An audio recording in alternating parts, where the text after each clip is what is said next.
Welcome to the Open Mic. We're genuinely thrilled you're joining us for this deep dive today because, well, we have something truly exceptional to share. It really feels special, this one. Yeah, it does. A listener recently reached out, actually, and sent us a story, a real-life near-death experience from a woman named Nicole. And honestly, when we read it, it wasn't just interesting, it was profoundly moving. Oh, absolutely. Her journey was so powerful, so incredibly heartfelt. I mean, it honestly brought tears to our eyes. It felt special, like a truly rare glimpse into something fundamental, and we knew instantly it was a narrative that absolutely needed to be shared with all of you. Definitely. It's one of those stories that sticks with you. Exactly. So let's sort of set the stage for this remarkable account. Our focus today is Nicole Meeuws. She's 49 now, an abstract artist, a devoted spiritual seeker, just someone with an incredibly creative spirit. And her profound experience didn't happen in, like, a sterile clinical setting. It unfolded back in 2015 on a beautiful Greek island, a place that, for many, already feels steeped in ancient energy and mystery. That setting itself feels significant, doesn't it? It really does. And what's crucial to understand is the context. This was during a period of immense personal upheaval for Nicole. She was grappling with the heartbreak of a recent pregnancy loss. Which is just devastating. Terribly so. And that then led to an emergency medical procedure. In that critical moment, her body went into crisis, and, well, for 2 minutes, her heart stopped beating. 2 minutes. And that's precisely where our deep dive begins. What precisely happened during those 2 minutes. Yeah. Her journey offers us a truly rare and compelling perspective on consciousness itself and, well, existence as we know it. It's a story that really challenges our conventional notions of reality. Okay, so let's picture this incredibly vulnerable moment. Her physical body is failing, her heart has stopped. What was that immediate transition like for her?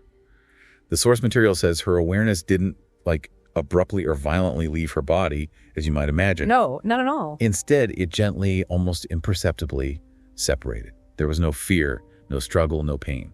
Which in itself is just astonishing, right? She describes it as just a calm, natural, almost magnetic pull. It sounds incredibly peaceful, a fluid shift rather than some jarring jolt. What does that tell us about the initial phase of an experience like this? Well, what's truly fascinating here is that consistent thread among many near-death experiences, and Nicole's is no exception in this initial departure. She recounts moving through what she calls a tunnel of living light. A tunnel of living light. Yeah, and it wasn't merely visual, it was a multi-sensory journey. Visually, she describes these soft blues swirling with shimmering whites, creating this ethereal, almost cosmic corridor. Wow. But beyond sight, she felt its tangible presence, its palpable warmth, and a distinct palpable vibration that permeated her being. She likened it to experiencing a song. A song? Yeah, but a song made of flowing water, suggesting both melodic harmony and fluid movement. This isn't just a metaphor, It's an attempt to describe an experience so far removed from our everyday reality that our language kind of struggles to contain it. Right. It indicates a transition that is both energetic and deeply, deeply comforting. That vivid description, moving through a tunnel of living light with all those sensory details, it truly sets the stage. So what was on the other side of that incredible journey for her? How did that realm compare to anything she knew or could have possibly conceived of? So after traversing that luminous tunnel, Nicole found herself in a space utterly unlike anything she had ever imagined or experienced before. It was vast, boundless, and yet somehow simultaneously intimate. How so? She described it as pulsing with an almost incomprehensible array of colors, not just shades, but vibrant living hues that seemed to breathe with intelligence. Breathe with intelligence. Yeah. And most profoundly, this entire immense space was permeated and filled with a loving intelligence that completely embraced her. Imagine that feeling, being utterly enveloped by pure, unconditional love. Just complete acceptance. Exactly. A benevolent presence that recognized and accepted her entirely. It's a core element of many NDEs, this profound sense of homecoming and belonging. But Nicole's description, with the vibrant, pulsing colors, adds an extra layer of unique sensory depth to this profound encounter. Being utterly enveloped by pure love. Exceptionally powerful description. Did Nicole articulate what made this love so different from, say, any human love she'd experienced? And within this extraordinary realm, what did she actually encounter? Who's there? This is where her experience becomes truly distinct and profoundly meaningful. In this glowing realm, Nicole encountered two tall beings. She describes them as neither distinctly male nor female, seated on what appeared to be luminous thrones, radiating the soft inner light. Their appearance was remarkably specific and quite unique. They had rich blue skin, gentle and expressive faces that reminded her of graceful, aquatic beings, almost like something from a deep, ancient ocean. Blue skin, aquatic beings. Yeah, their eyes were elongated and filled with this ancient wisdom that seemed to penetrate her very essence. Their hair was like soft feathers, and they possessed shimmering, scaled tails. That is incredibly specific. It really is. Remarkably specific vision, suggesting a unique, perhaps more ancient or elemental form of intelligence. And she felt no separation from them. There was this immediate, innate recognition, as if they knew her completely. That's a remarkably vivid and specific description of the beings she met. And the communication method, that was equally fascinating, wasn't it? It wasn't through words or sounds as we know them. It was silent, right? A direct infusion of understanding that flowed straight into her awareness, bypassing any need for spoken language. It sounds like pure, unadulterated knowing just beamed straight into her consciousness. How did she describe the experience of receiving information that way? Was it overwhelming or? Well, it seems like it was immediate clarity. This immediate intuitive transfer of profound information, which, is often reported in NDEs, suggests a form of communication beyond our typical sensory perception. It's like a direct infusion of knowledge that bypassed the need for conventional language, feeling instead like inherent understanding. Just knowing. Exactly. And through this silent communion, several core truths were shared with Nicole. Okay, what were they? First, and perhaps most foundational, they revealed that she was in her original home, a place they conveyed where all souls originate and to which they eventually return. Her original home. Mm-hmm. This concept resonates deeply with various spiritual traditions across cultures, suggesting a universal point of origin and ultimate destination for consciousness. It really prompts us to consider our true beginnings, doesn't it? It's not just a place, but a state of being, of belonging. Absolutely. But beyond this sort of cosmic revelation, there was a deeply personal truth unveiled for her. Okay. She was told with absolute clarity that she was not meant to have children in this lifetime. Wow. Especially given what she'd just been through. Exactly. For Nicole, who had just endured the devastating heartbreak of a pregnancy loss, this revelation, coming from such an authoritative and loving source, brought profound emotional healing. It replaced a long-held sorrow, a deep void she carried, with an unexpected sense of peace that she had never known before. That's incredible. A kind of acceptance? Yes, an acceptance of a different path, directly from the source of all understanding. What else do they share? The beings also helped her grasp an even broader philosophical understanding, that physical life itself, as we experience it, is an illusion. An illusion. How does she interpret that? Does that mean it's not real or? No, not exactly not real. It wasn't presented as a dismissal of its value or importance. Quite the opposite, actually. It was explained that illusion in this context doesn't mean it's worthless, but rather that it's a temporary journey, like a carefully constructed pathway or maybe a classroom. A classroom, I like that. Yeah, designed to lead us back to love, which, they conveyed, is our true fundamental essence.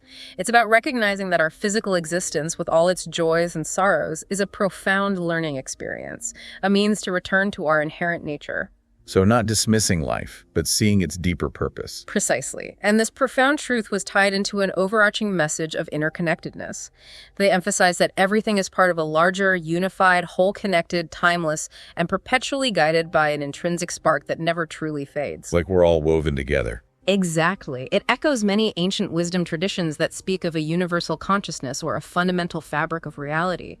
It suggests that our individual lives, while unique, are inextricably woven into this grand, seamless tapestry of existence. And the quality of the love she felt during this whole encounter, you said it was beyond anything earthly? Oh, completely. Just beyond anything she had ever known in her earthly life. Pure, boundless, unconditional, and truly infinite.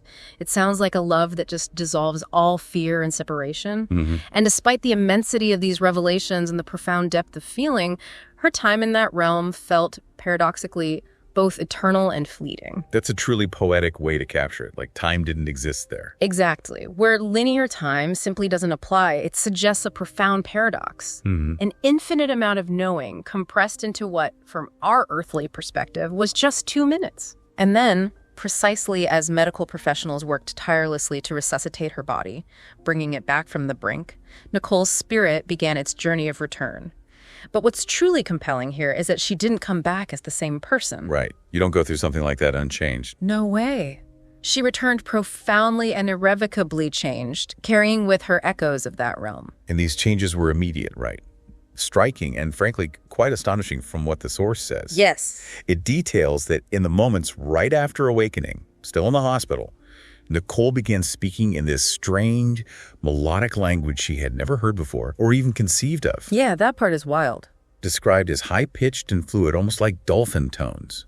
Imagine her husband, Christos, who's a medical specialist himself, standing beside her, witnessing this outpouring of an unfamiliar language in complete awe and probably a little bewilderment. It's an incredibly unique detail. Did she ever understand what those tones meant or how long they lasted? It's an absolutely extraordinary detail that really sets her experience apart. The source doesn't explicitly state if she ever fully translated the meaning of the dolphin tones in like a literal sense, but it implies it was a spontaneous manifestation of her heightened state, a direct conduit from the realm she had just visited.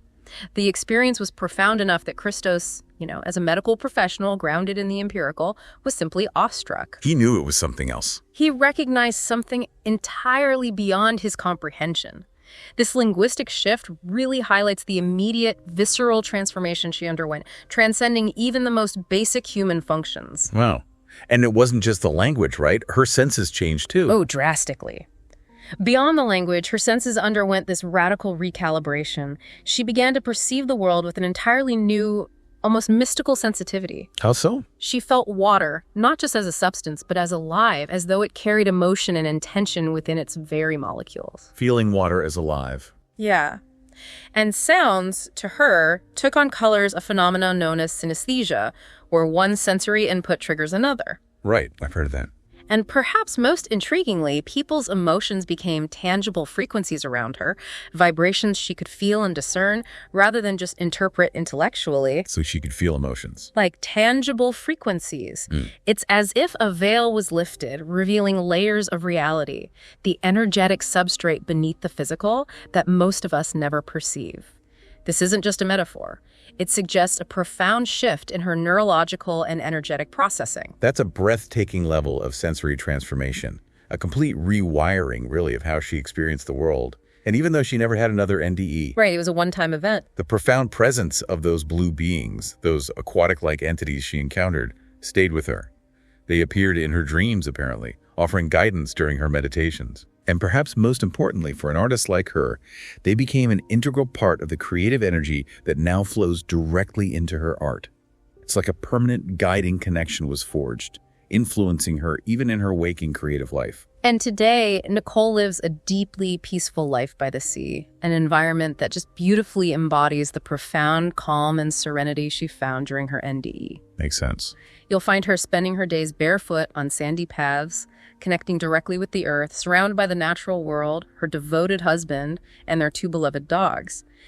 It's a life seemingly curated to resonate with the profound peace and interconnectedness she experienced. A conscious choice. Absolutely. A conscious decision to live in harmony with the truths she discovered. This lifestyle is just a testament to the fundamental shift in her priorities and values. And her art. Oh, her art sounds like a direct translation of that experience. Her paintings don't just depict scenes, they burst with vivid color and palpable frequency, directly inspired by those visions she received. You can feel it in the descriptions. Yeah. Works like An Ode to Water and Sirius B are prime examples, described as vibrant explosions on canvas. And what's truly striking is her deliberate, conscious choice to avoid muted tones in her work. She refuses to use them, reflecting the vibrant, undeniable truth she discovered. That life, in its purest, most fundamental form, is not gray or subdued. It is full of color, vibrant energy, and unadulterated joy. Her art isn't just pretty, it sounds like a living echo of the radiant reality she experienced. And her core message, the guiding principle she lives by now, is simple in its articulation, but incredibly powerful in its implication. Love is the absolute foundation of everything. Love is the foundation. She believes it is stronger than any pain we might endure, deeper and more expansive than death itself, and fundamentally more real than any fear we might harbor. This isn't just a platitude for her, it's a truth she experienced at the very edge of existence. She articulates her belief that we are all threads in one great tapestry, woven from the same divine source, which is a direct echo of that interconnectedness she was shown. This perspective just reshapes how you approach everything, doesn't it? Every interaction, every challenge, every moment. It really does. And her mission, flowing directly from that core belief, isn't about, like, rigid doctrines or forceful preaching. No, not her style. Instead, it's about gently awakening others to that fundamental truth through the most human and accessible means, through her vibrant creativity, through her embodied presence, and through unreserved compassion. It sounds like an invitation, really. It is an invitation to rediscover what already exists within us rather than a demand to believe. She creates spaces, both physical and energetic, for people to simply feel that truth for themselves. And how is she doing that beyond the canvas? Is she writing or? Yeah, exactly. She's currently dedicating her time to writing her life story, which sounds like a profound undertaking. She's combining her deep reflections on her NDE with original illustration. Illustrations too. Because some experiences, as she knows, just defy words alone, right? Definitely. And beyond that, she's launching a video series.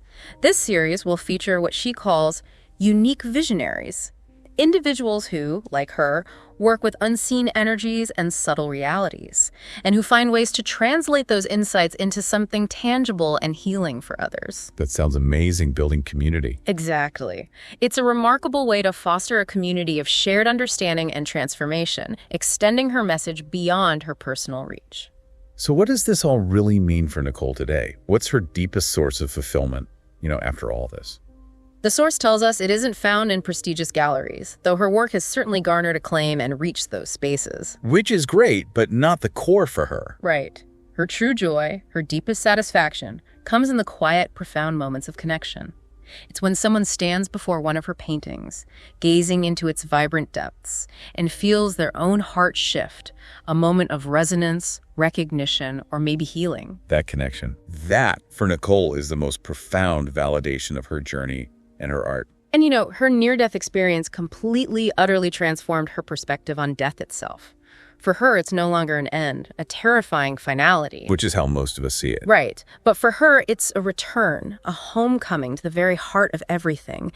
It's a complete reframing of one of humanity's oldest and most universal fears, replacing it with a sense of profound continuity and belonging. Wow. It means that the separation we perceive in physical life is just a temporary state, and that our essence, our true self, is always connected to that larger source. And that's where Nicole's extraordinary journey really connects back to you, our listener.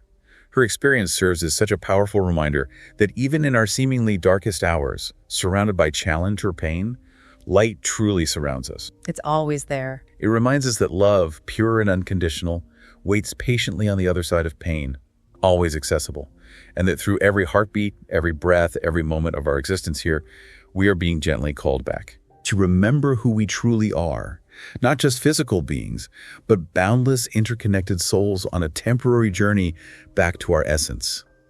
It's just a powerful message of enduring hope and inherent connection that resonates far beyond the specifics of her NDE. Absolutely. So, for you, listening to Nicole's incredible journey, here's maybe a thought to carry with you. What might change in your daily life if you truly deeply embrace the idea that love is the fundamental essence of existence, and that our journey here, with all its challenges and triumphs, is ultimately a return to that pure universal love? What shifts then? That's a truly powerful thought to sit with, isn't it? We sincerely hope Nicole's deep dive has offered you some new perspectives, perhaps even a sense of comfort, and certainly some profound insights today. It was inspiring to explore. It really was. We are constantly inspired by the stories you share with us, and Nicole's is such a testament to the profound experiences that shape us. If this deep dive resonated deeply with you, or if you have your own inspiring story that you believe needs to be shared with the world, please, we'd love to hear from you. You can reach us at theopenmicpodcasts@gmail.com. That's theopenmicpodcasts@gmail.com. Until next time, keep exploring, keep questioning, and keep diving deep into the extraordinary narratives that connect us all.